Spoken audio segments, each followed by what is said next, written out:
Great intro. How's everybody doing? Good?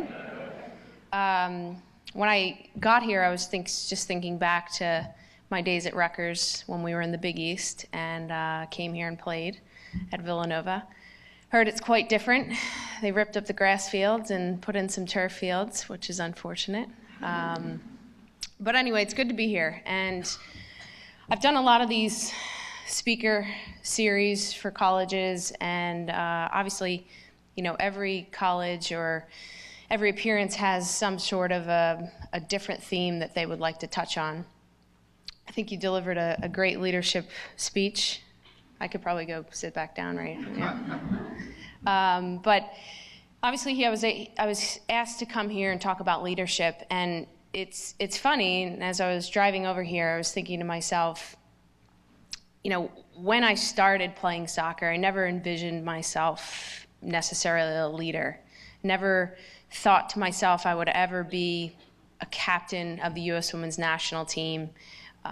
Didn't even really consider it. It wasn't my goal. It wasn't something that, I wanted to wear an armband. I wanted to represent the team. I wanted to be this leader. And so it got me thinking that, there's leadership qualities that if you just instill in yourself on a daily basis, every single day, you automatically become a great leader. And there's so many great leaders out there. I am a different leader on the national team than maybe Abby Wambach or Christy Rampone, who were our previous captains. And so when I was asked to be captain of the national team after the 2015 World Cup, my coach Jill Ellis brought me into her room, and she basically laid out, everything that she was looking for in a captain. Works hard, has good character, good teammate, coachable, all of these things. And then she said to me, would you want to be captain? Is wearing the armband to you important? And I said, absolutely. It'd be a tremendous, tremendous honor to represent my country and to help lead my team. And so when I was thinking about the qualities of a leader, and you could dive into thousands of qualities, but I think some of the qualities that have really helped me and that have shaped my career in the leadership department are some of the ones that I'm going to touch on now that have really, really been important to me.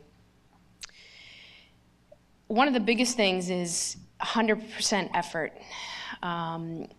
You can't take days off. You can't show up to training or your work or your school and maybe give 90%.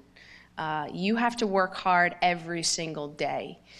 And I think back when I first got on the national team, I wasn't a 100%er. I didn't work hard all the time. I didn't really know that I needed to work hard all the time. And so eventually I gained the respect of my teammates, of my coaches, of fans, everybody across the world with putting in effort when nobody's watching. It's not the effort that you put in on the field when the cameras are on you. It's the effort that you give in training and on holidays when no one's watching. And when you do that, you're basically leading through your efforts.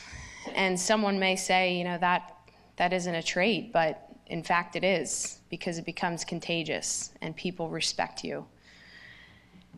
Another huge thing that has really helped me is being passionate. I don't think you can ever be successful or be a great leader if you're not passionate about what you do. And I am super passionate. We just played indoor last night. My husband plays, and I play with my trainer and some other people. And if you came to watch, you'd be like, wow, this girl's scary. Because I'm passionate, I step out into the field and I want to win, and I'm going to do anything it takes to win. And then if I mess up, I'm going to be upset about it. I'm constantly wanting to, better my game. I'm constantly wanting to learn. I'm constantly wanting to watch some of the other best players. It's just this thing in me that I never switch off. And you have to really love it in order to spread that passion so that other people thrive off of that as well. Another big thing is you have to continuously want to learn. You have to be open to learning. You have to be open to the fact that you may be good at something for a period of time, but next year or a couple of months later, you need to have to continue to evolve. You need to continue to get better. After I finished up the 2015 World Cup, scoring 3 goals in a final, I could have easily been like, all right, you know, I'm the best in the world and I'm great. What do I need to work on? I actually started working harder when I got back from the 2015 World Cup because I knew that I now had the belief in myself and I knew that I could continue to get better. And I think that's what it's all about, you know, being coachable, having accountability, knowing that there's so many things that you can improve on. I ask my coach questions all the time. That's not because I don't know what I'm talking about, but it shows that I'm invested and I want to learn.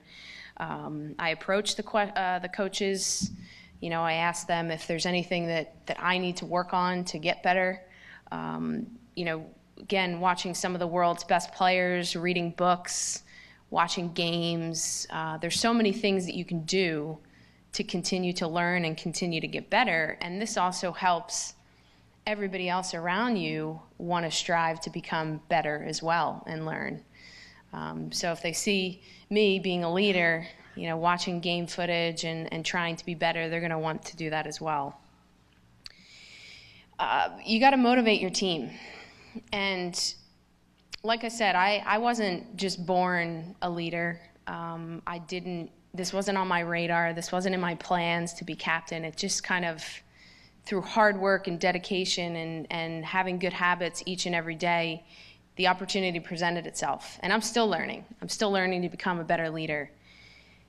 And I'm learning to ways to motivate my team because obviously I play on a team with 20-some women, as you women know. And there is a tone and there is a way of motivating your players on the field. But there's also an important aspect off the field as well. People think that motivating your team is just on the field, direction, hey, you got to be better at that, or come on, pick it up. In fact, it's not. It's off the field. And you know, I use an example when I first got on the national team, how different of an environment it was. It was a very intimidating environment. I'd be lying if I said that, you know, I didn't shed many tears during the beginning days of my career. I had a lot of competition. People were, you know, not great and, you know, were competitive. It was just kind of the nature of the times.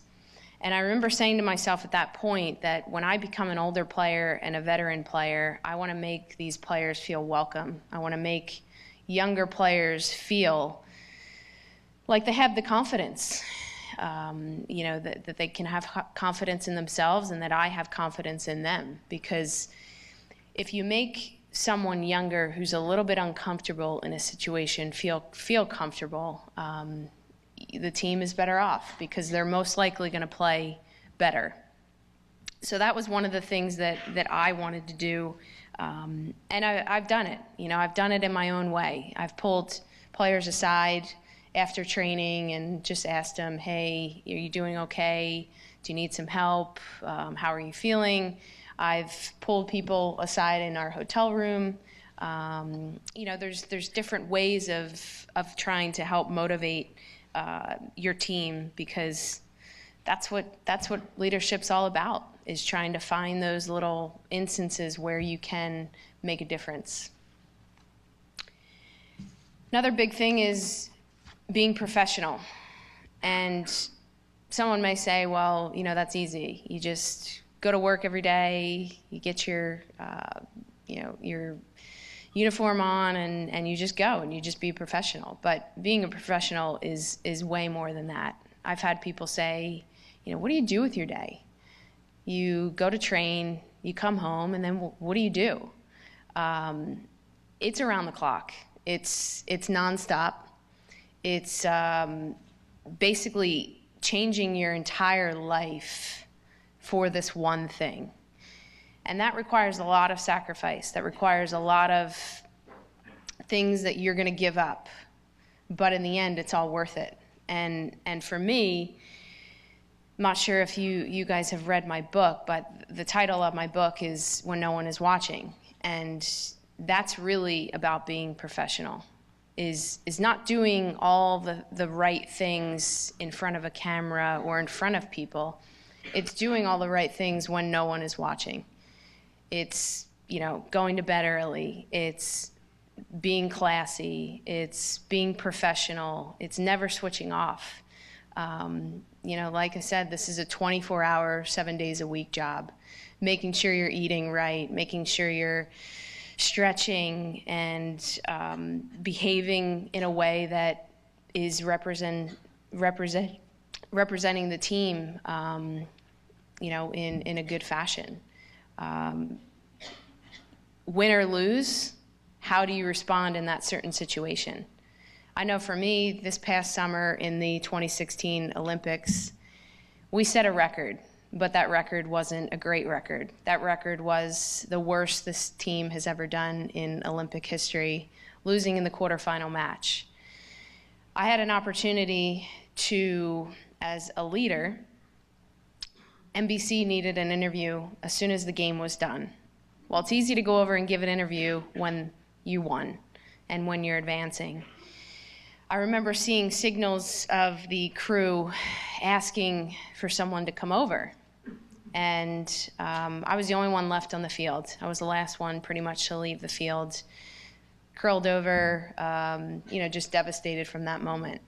But I knew as a leader, as a captain of this team, proud to be an American, proud to be representing my country in the Olympics. I had to go over there and I had to swallow my pride and I had to give a good interview.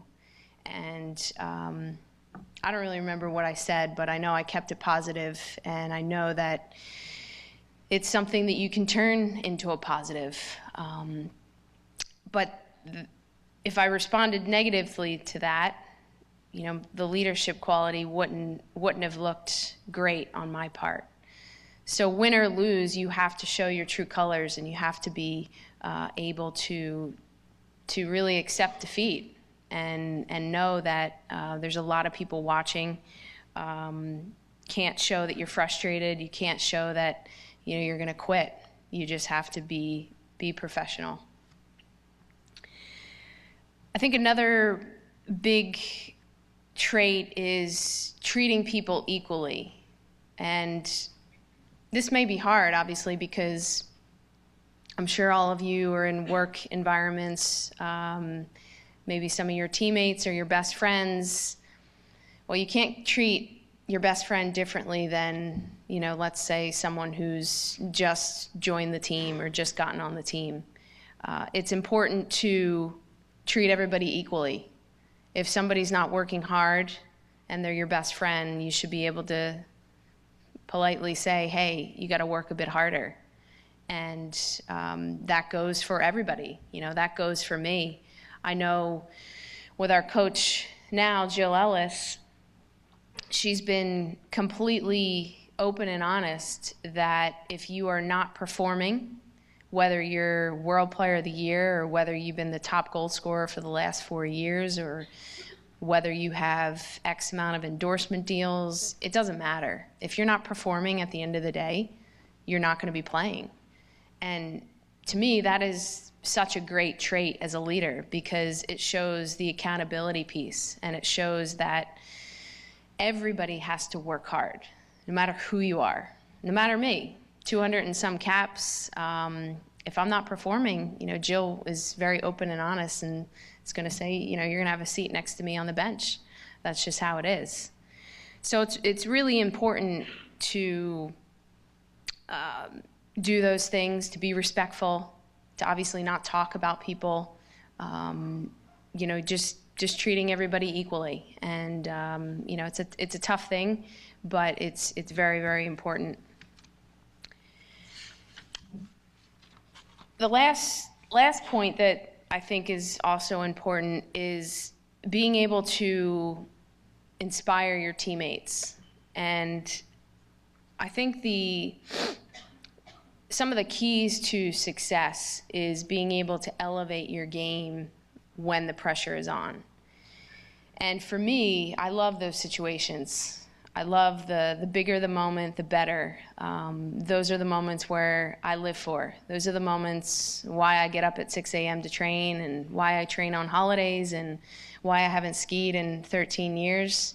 And I'm waiting for that retirement day to go off to a mountain. But those are the moments that I live for, I train for. But not everybody has those moments. And if everybody did have those moments, everybody would be a superstar. But that's not the case. And there's some people that fold. But what I've learned being a leader and being captain and being one of the veteran players is that that's okay. Because if I'm able to elevate my game, and if I'm able to bring somebody along with me and know that I believe in them just as much as I believe in myself, we can really elevate the entire team all together. And that's the beauty of it. You have to be able to pick your teammates up. You have to be able to bring the best out of them. I think this was a big learning tool for me. Sometimes I don't get the ball, or sometimes I make a run and I may not get the ball. But sometimes I make a run that opens up another run for somebody else that can make something happen. And that's bringing the best out of your teammates. That's doing the selfless work for everybody else. And it's about inspiring those around you. I've had so many younger players come up to me and ask me questions. And, sometimes I've been a little bit harder on them. But I've learned how to bring the best out of my teammates. And everybody needs a little something. And you have to know how to kind of tap into that. But, in closing, before we get to some questions, I think that we all can be leaders. And, you're not born with that talent. Yes, are there stronger leaders than others? Absolutely. But I think if you instill the good values in yourself every single day, you can become a leader. There's all different types of leaders. I've played with many amazing, some of the world's best players on my team, leaders on my team, and every leader has been different. And no leader is good or bad. It just, whatever makes you great is what you have to bring out in yourself. And you have to do all the right things on and off the field. You can't just pick and choose days of when you want to show up giving 100% and days when maybe you don't feel like getting out of bed, so you give 70%. A leader has to lead by example. And I'm constantly learning to become a better leader. I know that I can continue to get better. And I know that everybody out here, if you truly want to become a leader, you can. You just have to find what works for you, believe in yourself, and make it happen. So I just want to thank you guys for tonight. I'm well out of the college realm, but it's great to see some really aspiring players and students, and just open it up to questions you may have. You can ask me anything you want.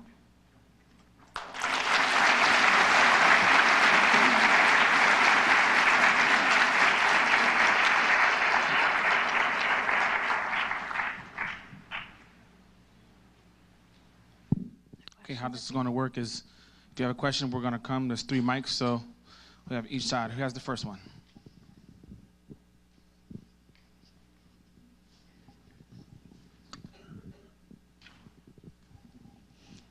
Hi, my name is Bridget. Thank you for coming. So I spent the last year writing my thesis on women's soccer, specifically the 2015 Women's World Cup team.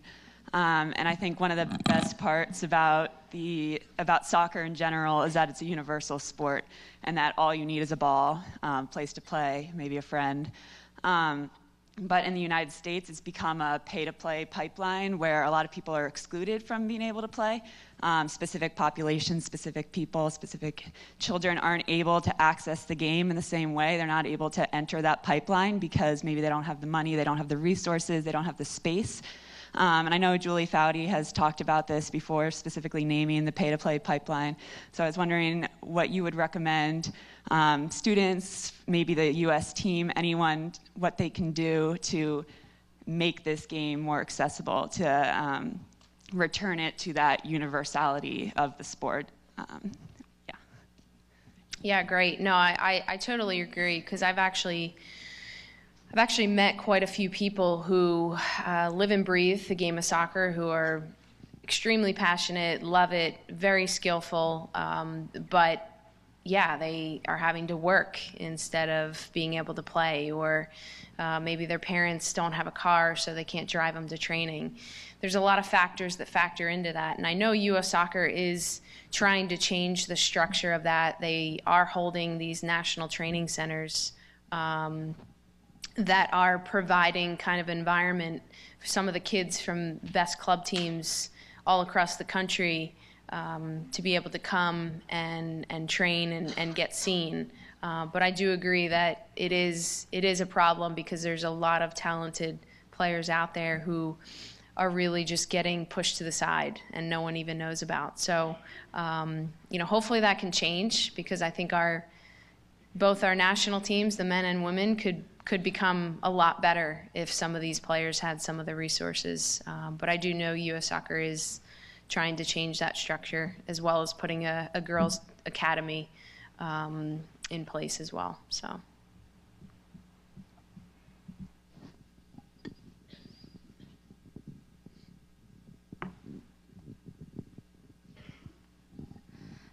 Hi.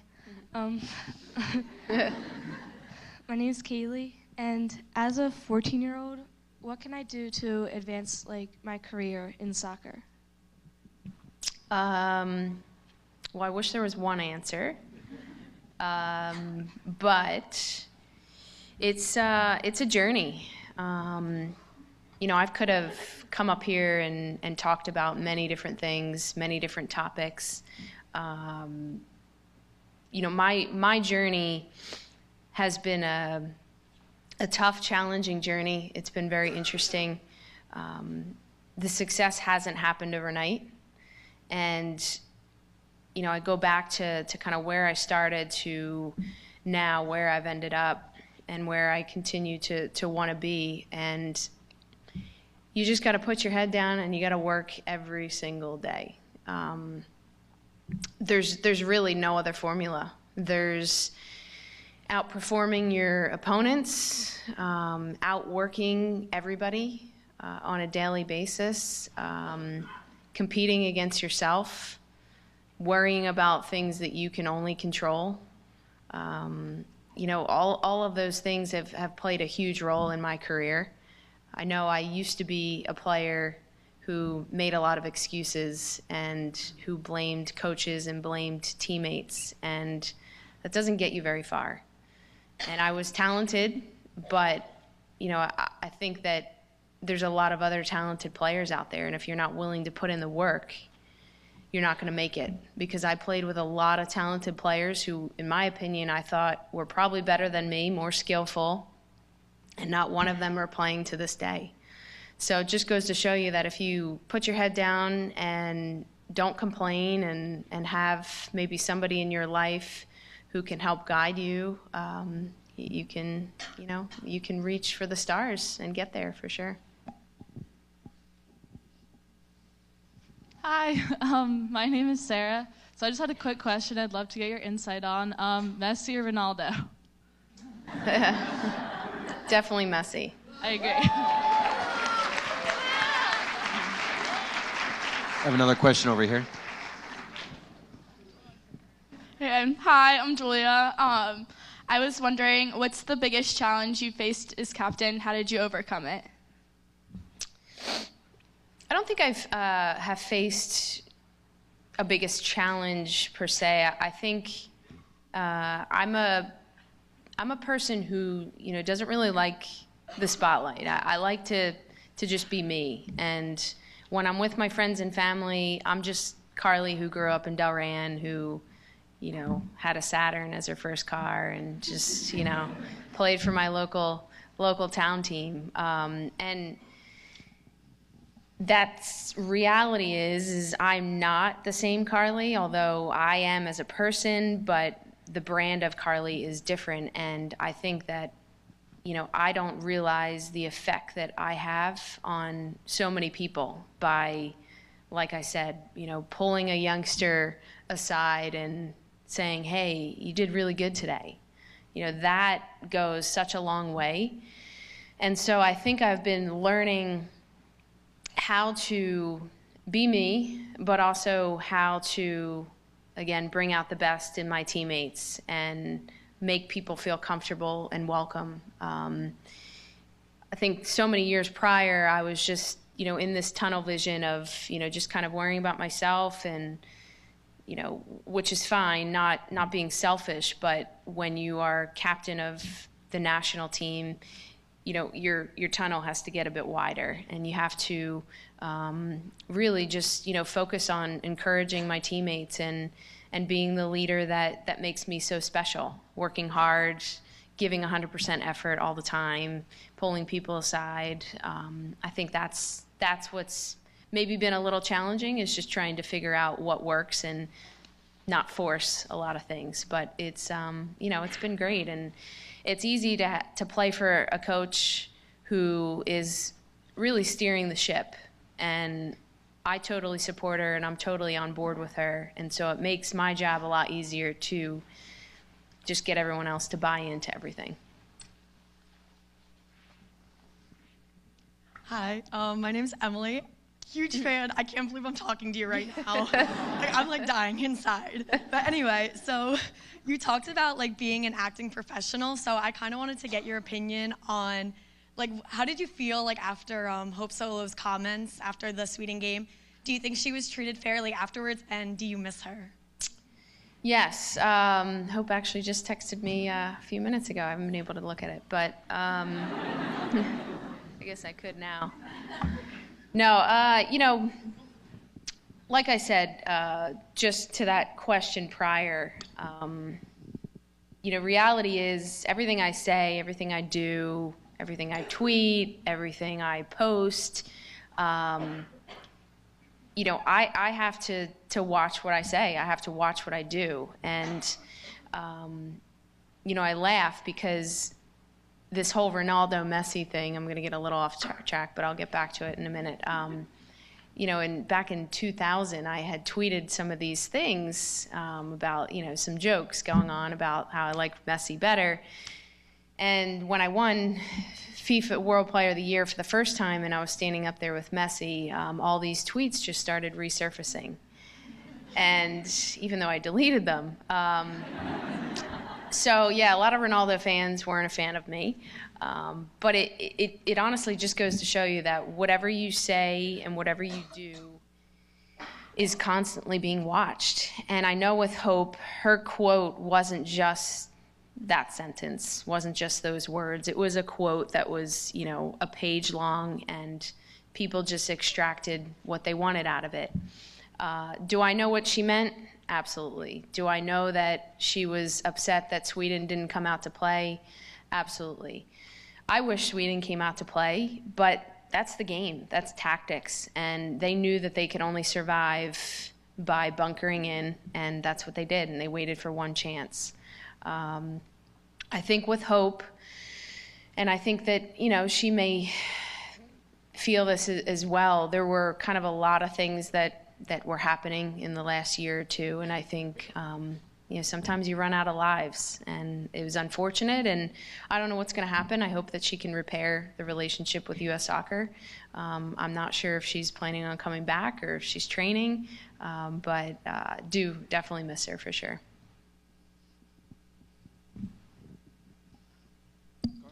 Hi, Carli. Hi there. I just want to congratulate you for winning Best Female Player of the Year. That's awesome. Thanks. Everybody, let's give her a round of applause. Thank you. That's awesome. But as the best female player in the world, I want to know if you have 20 minutes to play the best FIFA player of Villanova. Ooh. See, I know it's a long shot, like your goal in the final, but yeah, just throwing it out there. I got to practice a bit more before I do Okay, all that. right. Yeah. Thank you. I'm actually not that great. Hi, I'm Julia. I'm on the rowing team here, and I've got my team with me. Awesome. And I was wondering how your experience with collegiate athletics shaped your perspective in like the professional world, and how the two experiences were different. Yeah, being a college student was it was challenging. It was hard. I think if I had to go back in time, I would do so many things different. But I think we can all stand up here in life and look back and wish we did do things different.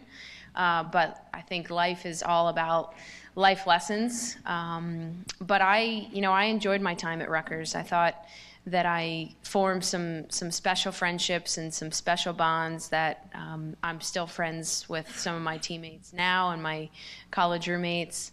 The soccer bit allowed me to just continue to express myself as a player, play with freedom and try different things. I had, really challenging academics-wise. It was a tough school at Rutgers, so to be able to balance playing soccer, traveling during the fall, traveling during the spring with the under-21 national team, it was a lot. It was a lot to deal with professors and missing and figuring out exams and all of that. But with good organization skills and some helpful professors, I was able to get through it and graduate, which is great. But I think, those are the kind of the priceless moments that really school and academics don't teach you, is being able to kind of balance that, because it's a balance right now in my life. I mean, I'm having to balance friends, family, husband, being away from home, on an airplane, in hotels. There's a lot to balance. So it's definitely helped me to get where I'm at now. Hi. Oh, hey. I'm Emily, and I guess having been the captain of the Villanova soccer team, I know going in to talk to your team after hard games can oftentimes be difficult. After a game like the quarterfinals in the Olympics, how do you approach your team after a game like that, or just hard times in general? What approach do you take? Positive, negative, that kind of thing? Sometimes you don't take an approach. That was, there wasn't much said after that game. I was kind of the last one to get into the locker room, and a lot of upset people, myself included, and just, told everyone, let's 2019, 2019, that's the next battle, that's the next thing that we have to conquer.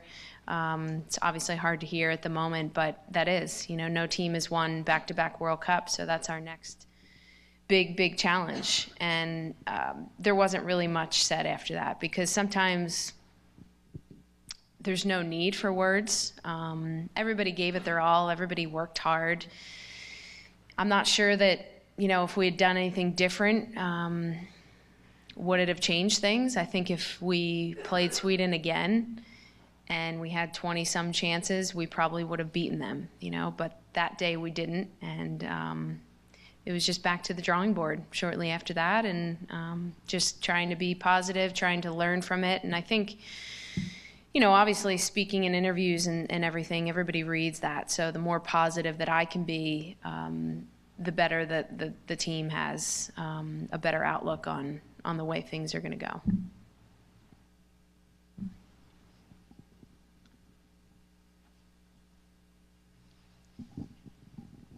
Hi, my name is Maciel. I'm from Honduras, and I just wanted to tell you I admire you so much.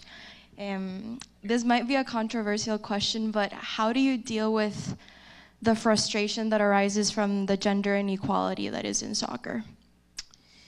I think it's not just soccer. I think it's, globally. I think it's all across the world. But I don't think it's something that, we have to take jabs at our male counterparts. I don't think that that's what it's really about. I think we just need to make things better. I want to leave the sport behind when I retire, and I want it to be better. I want them to be making more money. I want things to be just better, because that's my job, essentially. The players before me, like Julie Foudy and all of those former players, did the same. And we'll eventually get there. I think it's just takes time and takes effort. But at the end of the day, I think some of these kids, I look at you girls in the front over here, I mean, we're essentially making that better so that you can earn millions later on, right? But no, it's all good stuff, and it's just kind of my duty to help keep making things better. I don't know if there are any other Men in Blazers fans in the room, but I need to know how your experience in the panic room was. It was pretty cool. Those guys they're funny. Yeah, I just kind of nibbled at that meat pie, trying to eat healthy, so I didn't want to take a huge bite out of that. But no, I had a good time. Did the podcast, obviously, which was a bit longer, and yeah, had a really good time on Men in Blazers.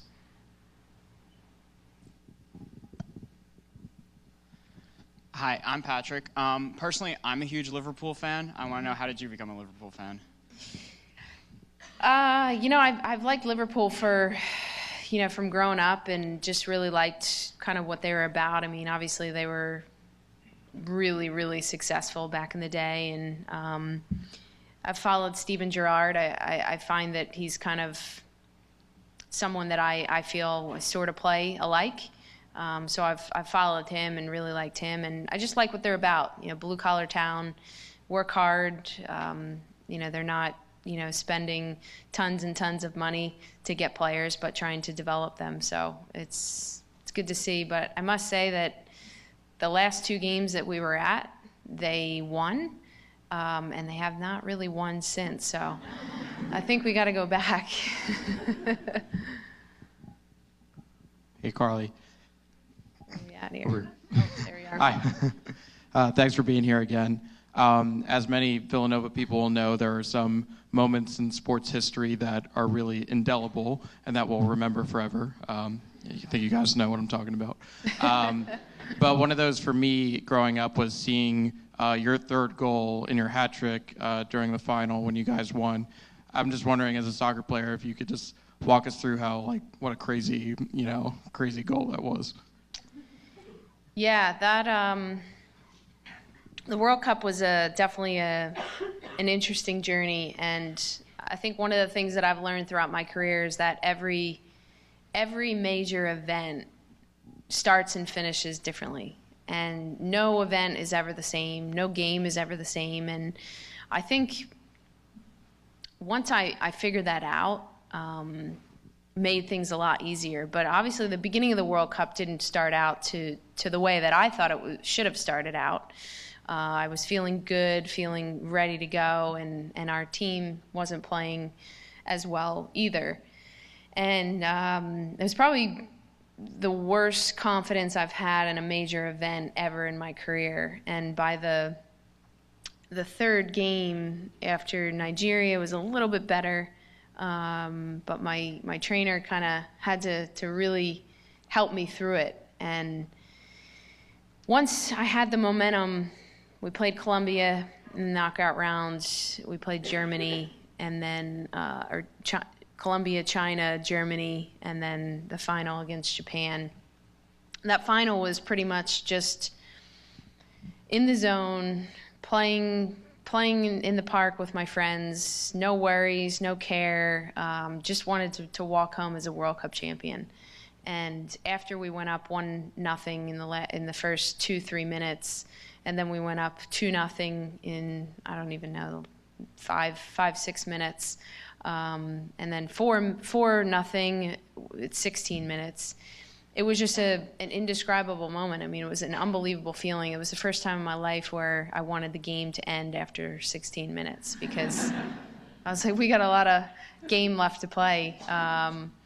But the third goal was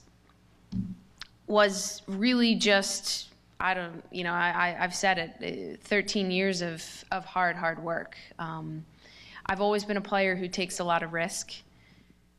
Some people have gotten annoyed with that over the years. Some people have been very critical of that, of me. But I've learned when to take that risk and when to keep it simple as I've gotten older. And that moment was risky. I mean, that could have been the world's worst shot, or it could have gone down in history. And I'm glad that it went down in history. But I remember that goal. I think I'll always remember that goal. I remember getting the ball. I remember taking a touch. And after I took that touch, I glanced up and looked to see where the keeper was.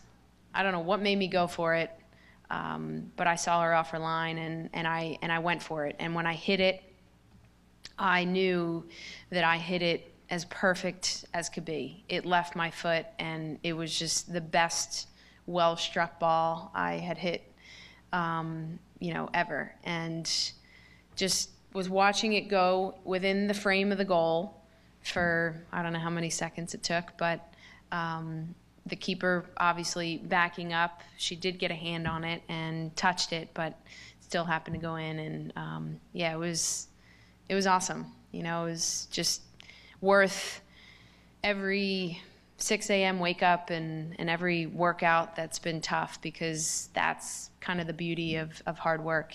Things like that happen. Hi, Carli. My name is Luelle. I'm wondering, what is the leadership dynamic like working with other co-captain Becky Sauerbrunn? Becky she's awesome. She's, I think her and I are very similar leaders. I think that, the accountability piece, we're obviously very accountable. She gives 100% effort every single day. It's great to work with someone who kind of values the same things about taking care of yourself and just about fighting for what's right as well. I think what we're doing on the team is, as far as the equality and trying to push on and make things better, it's great. So it's good that we're able to bounce kind of ideas off of one another, and I know Jill really respects both of us and is able to trust us and ask for our opinion. So it's nice to have somebody who can really kind of help you and vice versa. Last question right here. Hi, I'm David. Thank you so much again for coming out here and sharing with us. You might get this question a lot, but as a leader, do you feel a pressure to leave a legacy, or is that something you're actually looking forward to, or do you think it will write itself? I just want to know your opinion. Yeah, I think the legacy piece is not something that you force. I think that if you work hard, in my opinion, and obviously things come into play, good things are going to happen. And I'm at a point in my career right now where I'm probably playing the best that I've ever played at 34 years old. Most people would say, how are you still running around with some of these 20-year-olds? But I'll never let a 20-year-old beat me. So it's kind of a feeling that inside of me that I have, where I finally feel like I don't have to prove myself to anybody. I don't have to play a certain way or act a certain way. I've gotten to this point because of who I am as a person and a player and what I've done when nobody is watching. And I'm having fun. I'm trying different things on the field. I'm, playing great, feeling great, extra motivated, probably working harder than I did 12 years ago. It's fun. And I think the legacy piece of it, of course, I want to be remembered as something, but I hope that I'm remembered for staying true to who I am, not trying to fit a certain way not trying to follow the crowd, and just outworking everybody. I think that's the biggest thing. You know, I know I've had a lot of my teammates who say you're absolutely crazy. Like, why are you running like this before the Olympics? And then, you know, the final comes around and I put a couple in the back of the net and they're like, okay, wow, I guess that works. So, you know, I think I'll probably be remembered as the crazy person who trained all the time nonstop. And to me, that's great, because if I can help inspire the generations to come, that's the most important piece, and the priceless thing that I can leave behind. I'm sorry, I lied. This is the last question. Last one. Hi, I'm Katie. Who were your role models when you were my age? Yeah. Well done. Well, it was a little bit different back in the day. There weren't many live female role models. There was not Twitter or Instagram or Snapchat. So you guys are sort of lucky. But I looked up to my older cousin, who I write a lot about in my book, Jamie. She was like the older sister I never had. She played sports. She played soccer, basketball. She was great. She was cool, and I looked up to her. Michelle Akers was another player that I looked up to. She was the number 10 on the national team back in the day, and that was probably almost about it. I liked Michael Jordan. Who didn't, really? But it's a little bit different for you girls. You guys have a lot of people you can look up to. My teammates, you know, a lot of people. So it's really good. And you get to come to our games. You guys coming to the She Believes Cup? Coming? All right. So before Carli leaves, I want to invite the women's soccer team on the stage. We have a presentation for Carli. So we can invite the women's soccer team, please.